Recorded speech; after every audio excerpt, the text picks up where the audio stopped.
Distribuição Europa Filmes do Brasil. Versão brasileira Lipsync, São Paulo. História das religiões.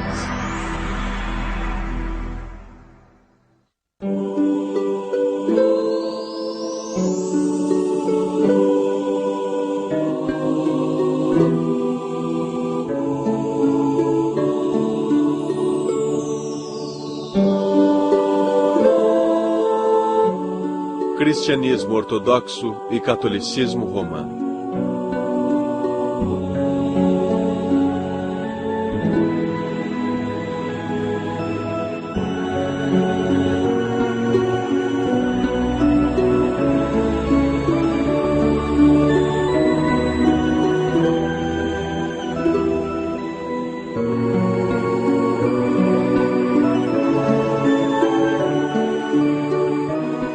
Em 7 de dezembro de 1965, foi realizada a última sessão pública do Segundo Concílio Vaticano em Roma.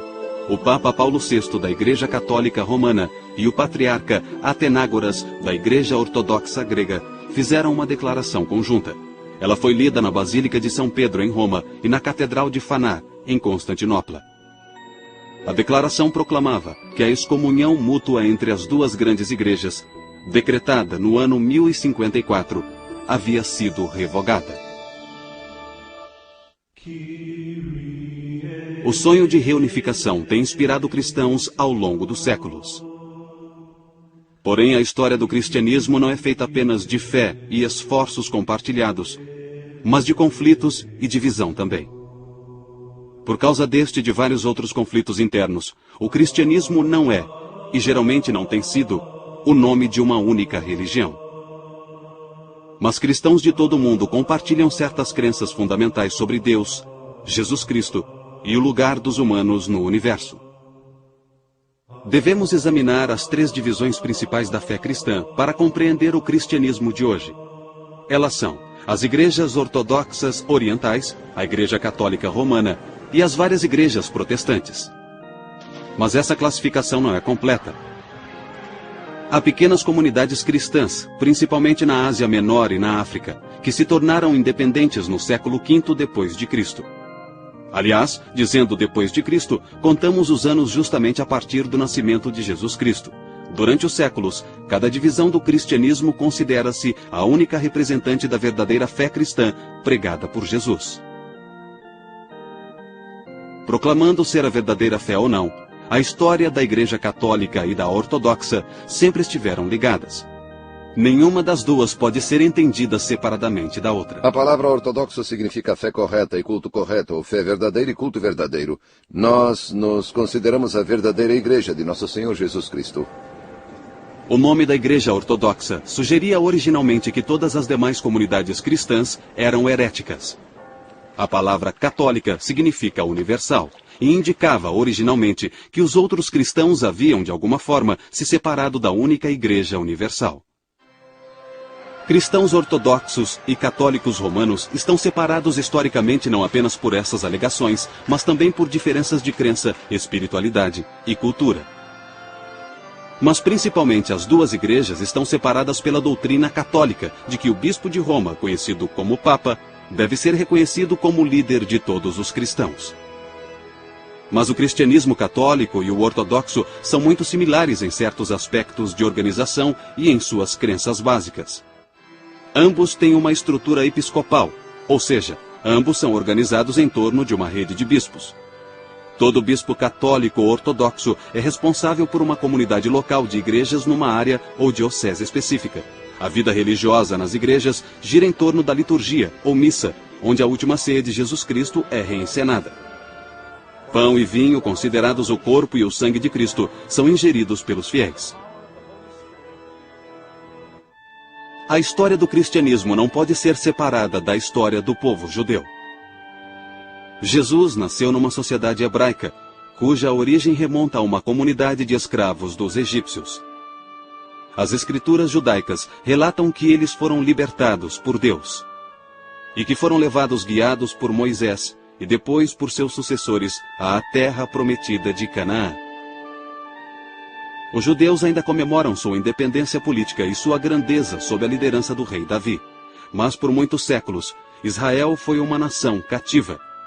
Primeiro dos assírios, depois dos babilônios, dos persas, dos gregos e, finalmente, dos romanos.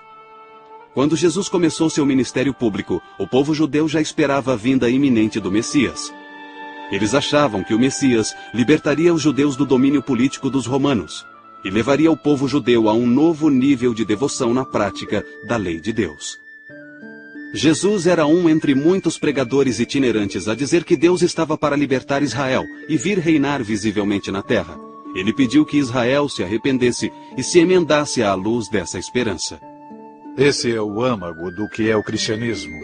O fim do ministério público de Jesus, após todas as curas e ensinamentos e todos esses acontecimentos, tudo culmina com sua viagem final a Jerusalém para a Páscoa. E as últimas coisas que ele faz, a última ceia, com a instituição da Eucaristia, na Quinta-feira Santa. E depois a noite em que é preso. No dia seguinte, ele é julgado, torturado e crucificado. Ele morre na tarde da sexta-feira. Ele é retirado da cruz antes do entardecer, porque é o dia sagrado da Páscoa e é sabá. A lei judaica proibia deixar os corpos pendurados daquele jeito. Então ele foi colocado em seu túmulo e depois do pôr do sol, na noite de sábado, ele retornou dos mortos. O mistério pascal é essa combinação maravilhosa da morte e da ressurreição de Cristo. É uma revelação completa de quem Ele é e daquilo que Deus quer que nós sejamos. De fato, a morte de Jesus ofereceu a esperança que tem atraído milhões de seguidores por aproximadamente 2000 anos. Jesus pode ter sido crucificado porque, aparentemente, as autoridades romanas viam suas doutrinas como uma ameaça à estabilidade pública. O cristianismo, a princípio, era uma religião judaica. Era simplesmente mais uma divisão do próprio judaísmo. Era como os fariseus, os saduceus e outros. Foi Paulo, ou talvez antes de Paulo, os helenistas, que levou o cristianismo aos gentios, aos não-judeus. A missão entre os gentios logo achou um campeão incansável, um judeu da Ásia Menor, Saulo de Tarso. Saulo havia perseguido os cristãos e sua dramática conversão é descrita pelo livro bíblico dos Atos dos Apóstolos. Saulo, Saulo, por que me persegues? Eu sou Jesus, a quem tu persegues. Mas levanta e entra na cidade, e te dirão o que deve fazer. Saulo passou a ser chamado de Paulo. Através de seu incansável trabalho missionário e do de muitos outros homens e mulheres, a comunidade cristã rapidamente cresceu na região do Mediterrâneo. A igreja que nascia logo enfrentaria seu primeiro grande desafio. Os gentios convertidos deveriam mesmo ser circuncidados? A circuncisão simbolizava fisicamente a antiga aliança dos judeus com seu Deus, e era uma parte central da lei judaica. Muitos naquele tempo insistiam que todos os seguidores de Jesus deviam seguir todas as leis judaicas que Jesus viera consumar. Outros, principalmente Paulo, insistiam que o que salvava era apenas a fé em Cristo. Um novo cristão não é obrigado a assumir o fardo da lei judaica. No ano 49 d.C., os apóstolos e os líderes da igreja se reuniram para resolver a questão. Esse encontro seria conhecido como Concílio de Jerusalém. Sua decisão foi anunciada numa carta aberta aos gentios convertidos da Ásia Menor. Os gentios convertidos seguiriam apenas as leis judaicas básicas e não precisariam ser circuncidados. Por séculos, o Templo de Jerusalém fora o centro da vida judaica. Mas no século I d.C., houve várias revoltas judaicas contra a autoridade romana, e no ano 70 depois de Cristo, o templo foi destruído pelos romanos. Essa perda cataclísmica foi seguida por uma segunda revolta comandada pelo líder messiânico judeu, Simon Bar Kokhba. Em 135 depois de Cristo, o imperador romano Adriano ordenou que todos os judeus saíssem da cidade santa de Jerusalém e proibiu que retornassem, sob pena de morte. Para os cristãos, era uma confirmação clara de que Deus havia escolhido transferir suas promessas para a chamada Nova Israel, os seguidores de Cristo. A igreja primitiva se tornara ainda mais independente da cultura judaica. Os cristãos tinham uma relação tensa e estranha com o povo judeu. Com o tempo, isso criaria uma história trágica em que cristãos perseguiriam judeus. No século XX, esse precedente surtiria efeito no Holocausto.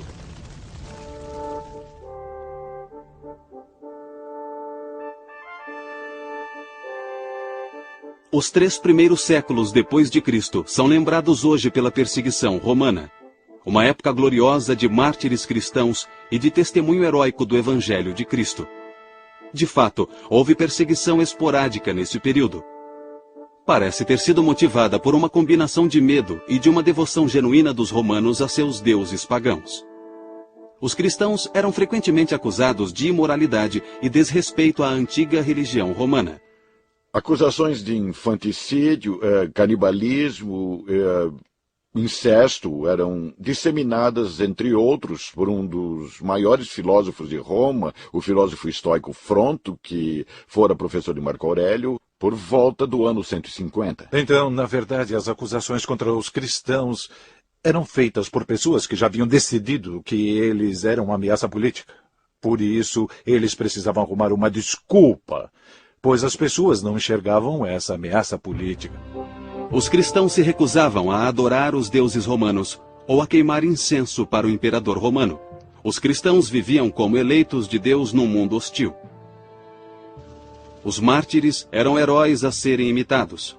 Realmente, sua fé e coragem impressionaram até mesmo o povo romano. Apesar das perseguições romanas, a maior ameaça à igreja dos primeiros tempos era um desafio espiritual. Os vários movimentos religiosos e filosóficos coletivamente chamados hoje de gnosticismo. Os gnósticos eram uma seita particular do cristianismo, sim. E eles exageravam a natureza espiritual dos seres humanos com a ideia de que haviam caído de um jeito ou de outro neste mundo material.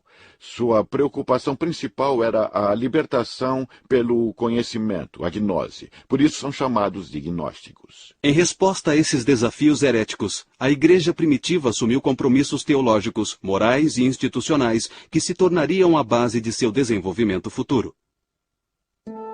A primeira resposta a essas heresias foi afirmar o cânone das Escrituras como o conhecemos hoje. A Bíblia cristã inclui as Escrituras hebraicas que os cristãos chamam de Velho Testamento. Ela também inclui os conhecidos 4 evangelhos, as epístolas de Paulo e textos atribuídos a outros apóstolos. O processo de canonização não ocorreu de uma vez só. Mas, no começo do século III, o cânone das escrituras cristãs estava estabelecido essencialmente tal como é aceito hoje. A igreja cristã se dedica à visão hebraica do Deus Criador, com todo o esplendor e mistério que essa visão hebraica implica. A segunda coisa foi estabelecer um grupo de pessoas que chamamos de bispos, ou seja, o Sagrado Magistério, os sucessores dos apóstolos. Os apóstolos conviveram com Jesus e testemunharam sua ressurreição. São certamente os intérpretes da mensagem de Jesus com maior autoridade. E a terceira coisa foi a declaração de fé, que chamamos de credo, uma espécie de resumo das crenças cristãs. Os gnósticos diziam que revelações esotéricas haviam sido transmitidas pelos apóstolos a poucos eleitos, mas os cristãos argumentavam que o testemunho apostólico havia sido dado publicamente a todos e que vinha sendo preservado nas igrejas, cuja fundação remontava até aos apóstolos. as pessoas usavam filosofias diferentes, usavam símbolos diferentes, usavam abordagens diferentes e começaram a perceber que havia alguns discursos sobre o objeto de nossa fé e de nossas orações que eram legítimos e outros que não eram. Havia discursos que não transmitiam bem esse mistério pascal, essa integridade da revelação de Cristo. E começou a haver separações da igreja. Havia pessoas dizendo coisas que claramente não condiziam com a tradição que herdamos dos apóstolos. Os bispos são os sucessores dos apóstolos e se tornaram os defensores supremos da ortodoxia na igreja. Desse modo, uma hierarquia centralizada foi estabelecida para preservar a unidade da igreja. A concordância com o bispo preservava a unidade e a fé da igreja local. A concordância entre os próprios bispos protegia a unidade da Igreja Universal. Mas como os cristãos determinariam o que constitui exatamente os ensinamentos universais dos bispos? Ireneu de Leão apontou para os ensinamentos do bispo de Roma, cuja sucessão apostólica remonta a Pedro e Paulo, ambos supostamente martirizados em Roma. Os católicos romanos acreditaram em Ireneu, defendendo uma autoridade especial para as interpretações do bispo de Roma. Alguns católicos romanos alegariam mais tarde que esse bispo, agora chamado de Papa, é a suprema autoridade de toda a Igreja.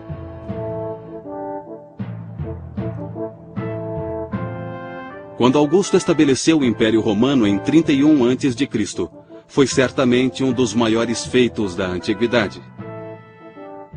Mas seus planos de governo tinham falhas graves. Não havia uma regra clara para a sucessão no cargo de imperador de Roma.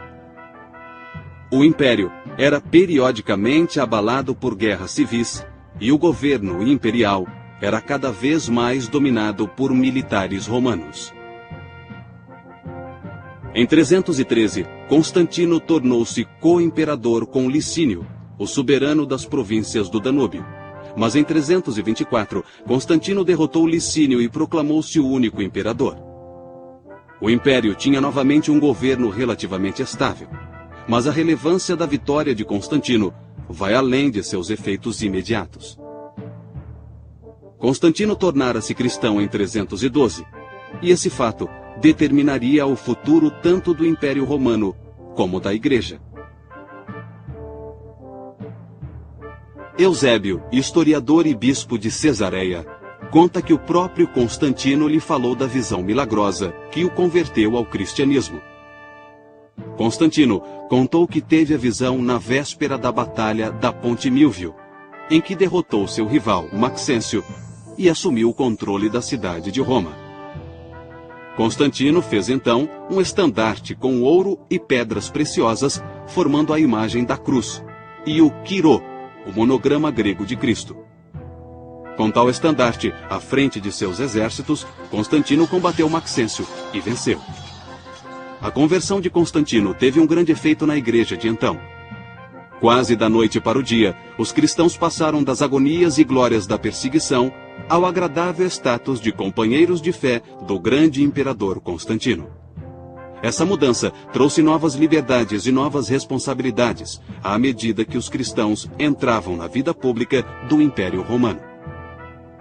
Acredita-se que Constantino teve então outro sonho enviado por Deus quando em 324 fundou uma cidade às margens do rio Bósforo, no local da antiga Bizâncio.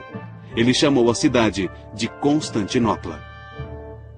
Em 330, a nova cidade estava pronta, e Constantino transferiu a capital do Império Romano de Roma para Constantinopla.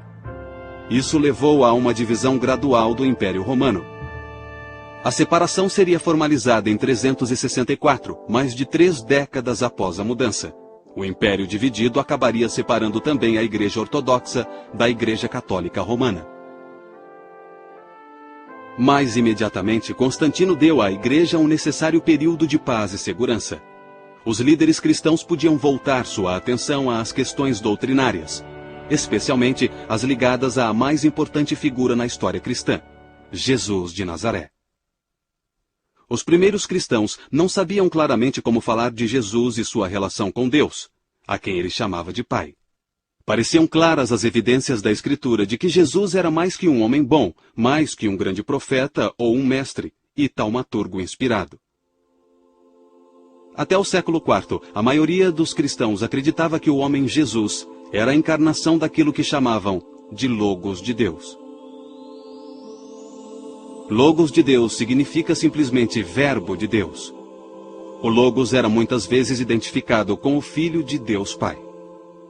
Muitas pessoas se tornaram cristãs não porque acreditavam em Cristo, embora possam ter acreditado nele, mas porque estava na moda, o imperador favorecia o cristianismo. Muitos não deixaram seu paganismo de lado. Eles tentaram, na falta de outra palavra, uni-lo às práticas cristãs, o paganismo e o cristianismo.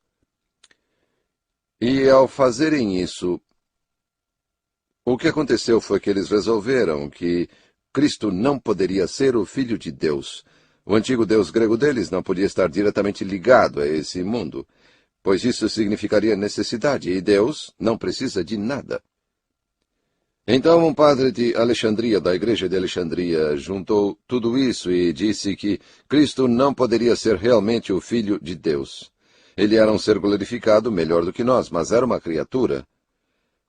Esse padre se chamava Ário e era muito inteligente. Foi o início dos hinos da igreja. Ário ensinava jingles sobre Cristo não ser o Filho de Deus ou sobre nem sempre ter existido, a marinheiros, etc. E essas pessoas espalhavam as ideias. Atanásio apareceu e demonstrou que o Logos é totalmente Deus, de modo que Jesus é Deus encarnado. O episcopado grego se dividiu em duas facções sobre a questão de o Logos ter sido gerado por Deus, como Ário disse, ou ser totalmente Deus, como Atanásio e outros disseram. Bem, quando havia um problema em uma igreja, que permanecia nessa igreja era um problema só dela. Mas o que houve com a heresia ariana, que negava a divindade de Cristo e dizia que houve um tempo em que ele não existiu, é que ela se espalhou de modo que a igreja toda teve que lidar com ela.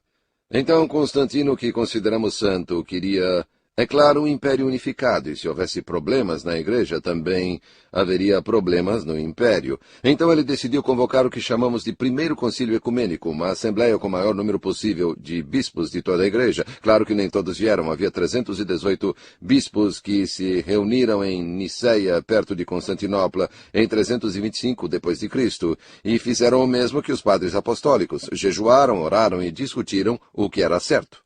Eles definiram os primeiros artigos do Credo de Niceia, que declarava que Cristo foi gerado do Pai antes dos tempos, como diz a Bíblia.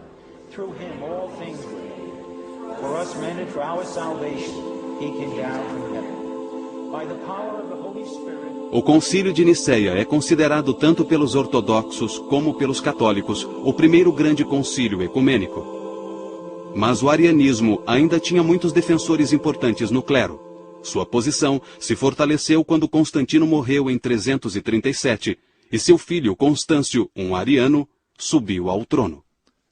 A Igreja é obrigada a definir cada vez com maior precisão o modo correto de falar da própria natureza de Cristo.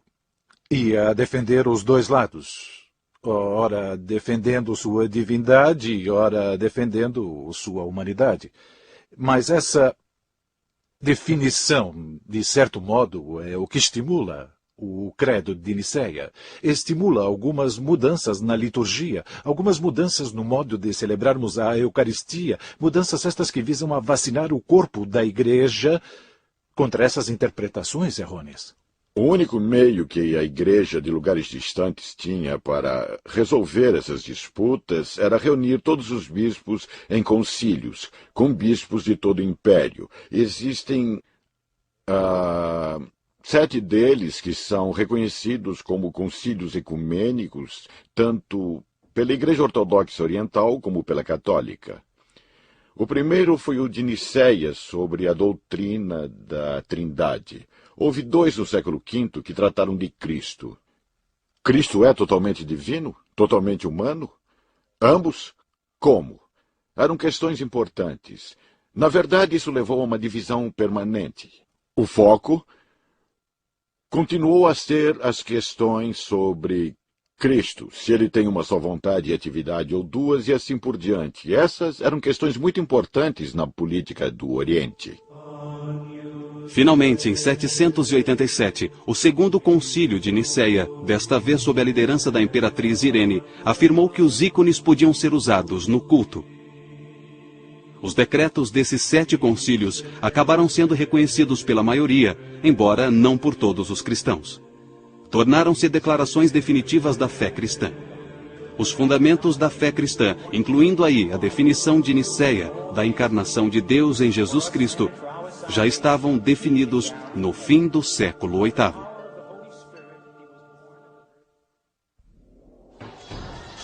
Em 410, Alarico, um líder visigodo e cristão ariano, conquistou a cidade eterna, Roma.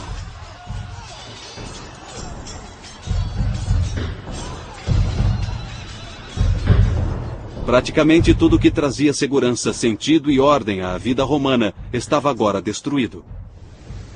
Esse evento cataclísmico exigia uma explicação teológica. Muitos romanos jogaram a culpa do desastre na conversão do império ao cristianismo. O grande teólogo ocidental Agostinho, bispo de Hipona, respondeu com uma interpretação teológica da história de Roma e da história do mundo, numa obra intitulada A Cidade de Deus. Ele gostava de citar uma passagem de Jeremias, a carta aos exilados na Babilônia, em que Jeremias diz a eles: procurem o bem-estar ou paz da cidade em que se encontram, e na paz da cidade encontrarão sua própria paz. Em outras palavras, Agostinho está mostrando a diferença entre valores religiosos e valores seculares, mas defendendo ambos. A queda de Roma foi um momento decisivo, tanto para a Igreja como para a sociedade como um todo. Mas sob vários aspectos, a vida não mudou muito depois de 410. O Oriente desfrutava de estabilidade social e política, e o Ocidente sofria com mais convulsão social e anarquia. Os 1000 anos de domínio romano terminaram, e não havia nenhuma autoridade política dominante. O bispo de Roma ganhou autoridade secular com o fim do Império no Ocidente durante o século V. O bispo de Roma torna-se o principal líder cívico. Nessa época, além disso, a Igreja controlava grandes quantias de fundos para ajudar os pobres e começou a receber donativos, terras para cultivo e assim por diante. Então, os bispos dos séculos IV e V eram muitas vezes famosos por usar esses recursos para conseguir aliados. Os bispos da Igreja Ocidental viam que em seu futuro estavam as próprias tribos que haviam destruído seu mundo. Assim, missionários levaram o Evangelho aos povos tribais da Europa, até a Alemanha. Em 800, o rei dos francos, Carlos Magno, subiu ao trono do Sacro Império Romano, que era uma união de pequenos feudos teutônicos. Parecia que a Europa havia encontrado outro Constantino que poderia unir toda a sociedade numa única federação cristã. Os reis francos eram aliados dos papas romanos. O próprio Papa Leão III coroou Carlos Magno imperador em uma cerimônia em Roma. Essa coroação de Carlos Magno abriu um precedente que influenciaria significativamente a relação entre Igreja e Estado na Europa Ocidental. Os papas estavam, na verdade, apostando no norte europeu e não em Constantinopla ao fazer essas novas alianças. Papas posteriores afirmariam que a autoridade imperial dependia da sanção do Papa.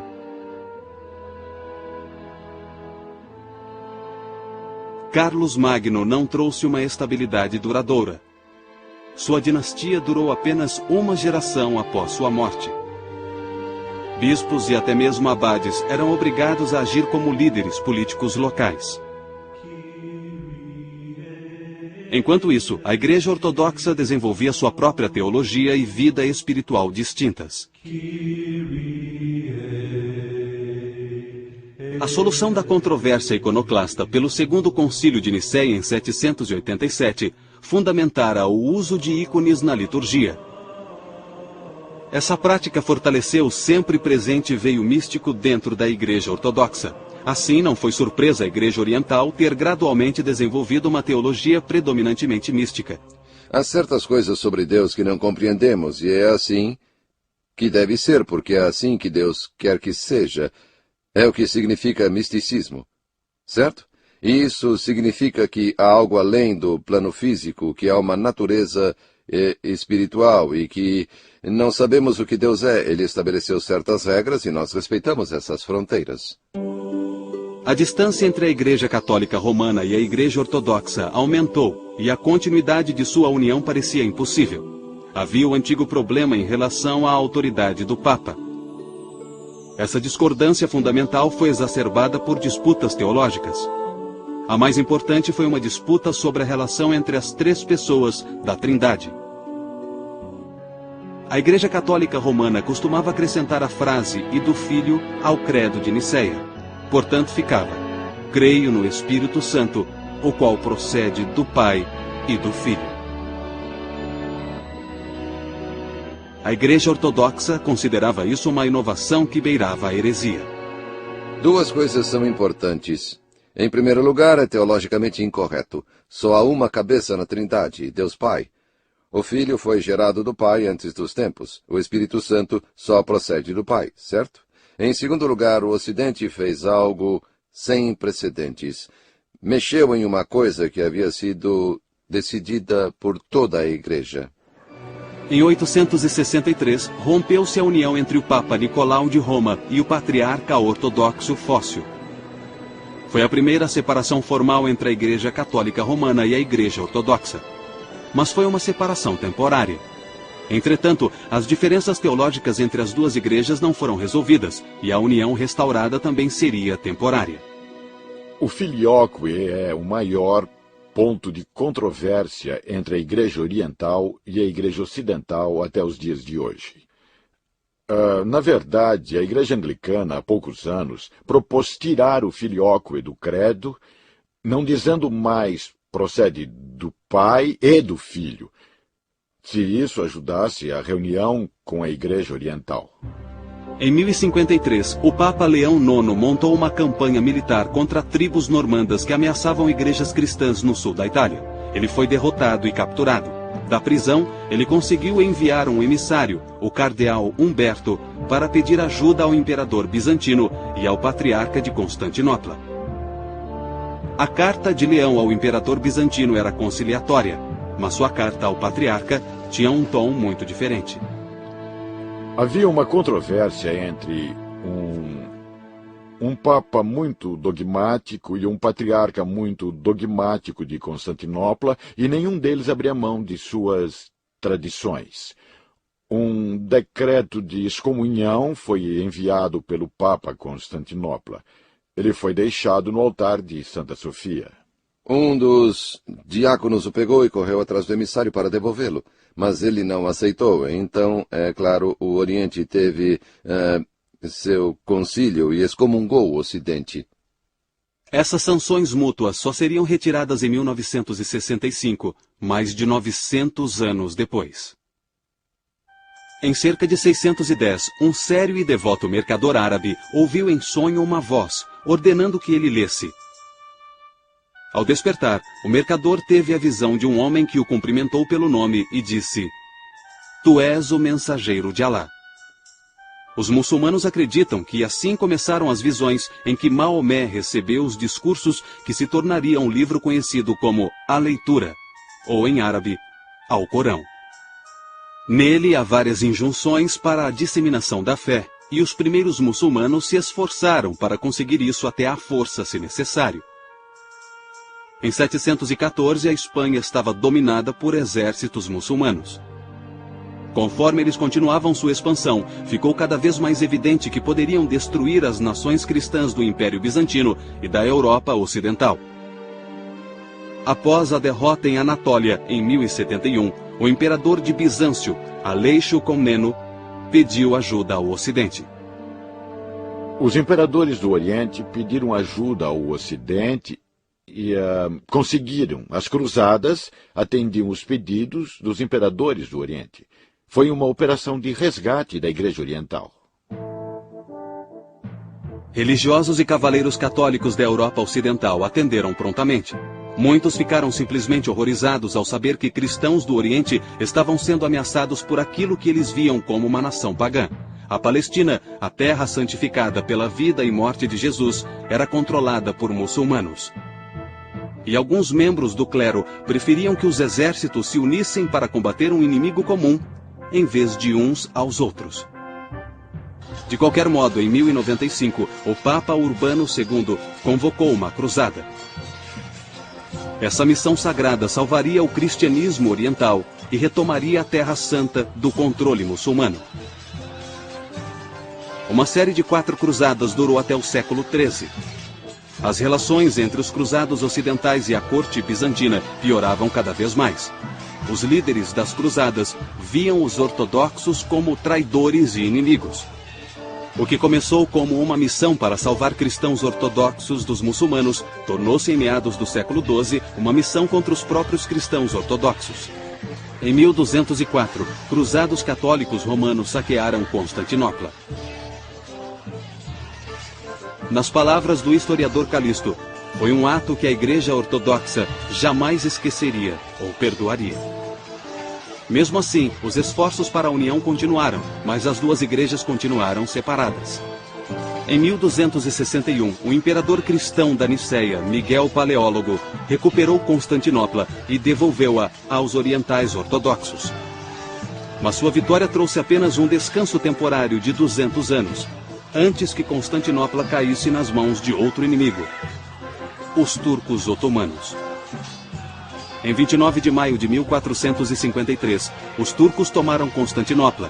O último imperador bizantino, Constantino XI, foi assassinado. Nos séculos 13 e 14, a Rússia esteve sob o domínio dos mongóis e isolada do restante da cristandade. A Rússia começava a se recuperar no século XV, quando o Império Bizantino chegou ao fim. Então era natural que essa grande nação ortodoxa se tornasse a sede principal da Igreja Ortodoxa. No século XVII, o patriarcado foi abolido por Pedro, o Grande, da Rússia. A Igreja conseguiu manter uma rede de seminários e mosteiros, mas ela sobreviveu principalmente graças à profunda devoção do povo russo. Para compreender a história do catolicismo romano no período medieval, precisamos voltar à nossa história do cristianismo ocidental da época, quando nações-estado da Europa Ocidental começavam a surgir. A Idade Média é chamada de Idade da Fé. Podemos até dizer que foi uma era de intenso entusiasmo religioso. A Igreja não via com bons olhos alguns novos movimentos religiosos. Seu poder era cada vez mais ameaçado. A Igreja, às vezes, pedia às autoridades seculares que forçassem os dissidentes a capitular, sob ameaça de penas civis que incluíam a pena de morte. Mas alguns católicos estenderam a mão a esses movimentos dissidentes. 2 homens em particular, Domingos e Francisco, romperam com a vida monástica e reuniram a seu redor comunidades de irmãos ou frades. Esses homens atuavam como pregadores itinerantes. Eles se sustentavam pedindo esmolas. Não levavam a vida respeitável e estável da reclusão no mosteiro. Os franciscanos e dominicanos são muito importantes, principalmente no século XIII, logo após a sua fundação. Eles se tornaram missionários no mundo islâmico, eles eram interessantes, eles dominaram as universidades rapidamente. Acho que por causa de seu sistema de recrutamento.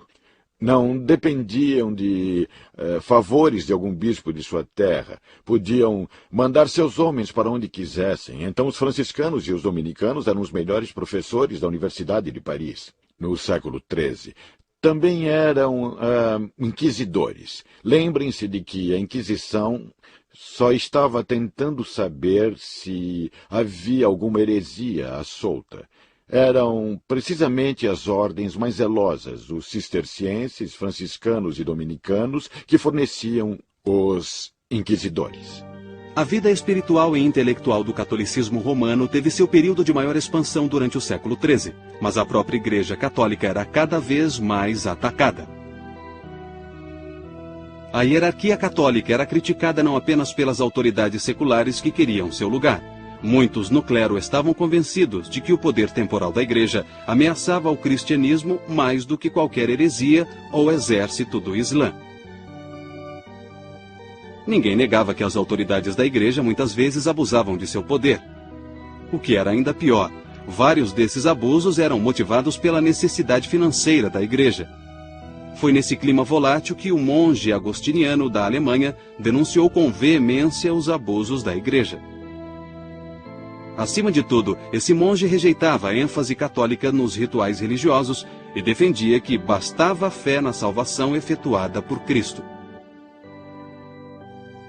Lutero, a princípio, não pretendia abandonar a Igreja Católica, mas a Igreja o condenou como herege e em 1521 Lutero foi excomungado. Com o Papa Paulo III, o Concílio de Trento teve 3 sessões, de 1545 a 1563. E publicou uma ampla série de decretos sobre teologia e disciplina eclesiástica. O Concílio de Trento foi basicamente uma rejeição de várias ideias protestantes, uma rejeição da doutrina de Lutero, de justificação pela fé, uma reafirmação da doutrina católica dos 7 sacramentos em vez de 2 sacramentos, um respaldo à autoridade dos bispos e do Papa e assim por diante. Trento cobriu praticamente tudo. Em outras palavras, a Igreja Católica Romana reafirmava ser a única intérprete autorizada das Escrituras e da tradição apostólica. Os séculos XV e XVI também presenciaram um dos eventos mais trágicos da história da Europa, a Inquisição.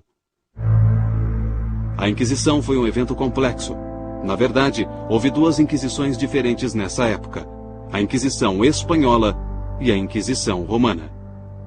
Alguns protestantes espanhóis foram vítimas da Inquisição Espanhola, mas a maioria era de judeus, muçulmanos e pessoas convertidas dessas religiões ao cristianismo. Acho que, independentemente do que a Inquisição tenha sido realmente, ela se tornou um símbolo da intolerância religiosa, de uma reação exagerada, radical e extrema à diversidade dentro da Igreja. E estavam acontecendo muitas coisas, havia muita divisão na Igreja Católica daquela época, muitos desafiavam os elementos mais fundamentais da fé, muita gente na Igreja Católica acreditava que isso era um ataque mortal à realidade do cristianismo. A Espanha exilou 170 mil judeus. Os últimos navios transportando judeus partiram da Espanha em 2 de agosto de 1492, um dia antes da partida da expedição de Cristóvão Colombo. Em 1500, os muçulmanos espanhóis teriam de fazer a mesma escolha: conversão ou exílio. Mais tarde, a Inquisição Romana seria responsável por um dos julgamentos mais infames de todos os tempos: a condenação do grande astrônomo Galileu por heresia em 1642. Essa condenação só seria revertida 350 anos mais tarde. Nos séculos seguintes, a Igreja Católica Romana tornou-se cada vez mais hierárquica. A autoridade centrou-se ainda mais no Papa. Essa tendência de centralização teve sua maior expressão no Primeiro Concílio Vaticano, realizado no Vaticano, em Roma, em 1870. Esse concílio, pela primeira vez, sancionou oficialmente a crença de que o Papa é infalível. Na verdade, o decreto é um pouco mais preciso. Diz que quando o Papa fala ex cátedra, formalmente, sobre questões de fé e moral, ele fala com aquela infalibilidade que Cristo quis que sua igreja tivesse. Na realidade, eles não estavam criando algo que não existia. Só estavam delimitando isso. No fim do século XIX, a Igreja Católica Oficial começou a surgir como líder na luta por justiça social para trabalhadores e pobres. As igrejas ortodoxas também viram novos movimentos teológicos nos séculos XIX e XX, na esperança de criar uma teologia cristã moderna. Na segunda metade do século XX, houve movimentos reformistas dentro da Igreja Católica Romana e da Igreja Ortodoxa. A Igreja Católica Romana tornou-se cada vez mais receptiva com aquilo que acredita ser bom no mundo moderno. Essa tendência foi expressa pelo Papa João XXIII, que só era Papa havia 3 meses, quando em 1959 anunciou seus planos de convocar um concílio ecumênico. 4 anos depois, em 11 de outubro de 1962, foi aberto o Segundo Concílio Vaticano. Há um novo espírito invadindo a Igreja Ortodoxa e a Igreja Católica Romana. E uma de suas expressões mais promissoras está nos esforços para reunir essas duas comunhões.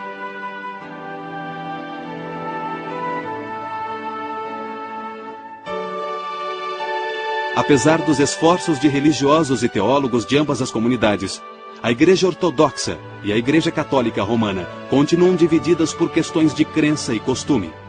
Mas pela primeira vez em muitos séculos, há motivos para ter esperança de que essa divisão logo acabe. Sempre haverá tribulações. A Igreja sempre enfrentou perturbações de fora e de dentro, porque Satanás está sempre tentando nos destruir. Quando contemplamos a história da salvação, há 2 histórias. A história da graça e a história do pecado. E essas 2 histórias interagem constantemente. Acreditamos que com a morte e ressurreição de Jesus, temos uma garantia do triunfo da história da graça. No final, a vontade de Deus prevalecerá. No final, o reino de Deus se estabelecerá e triunfará. No final, o mal será banido. Mas enquanto vivermos na história, estaremos vivendo com essas 2 histórias, a da graça e a do pecado.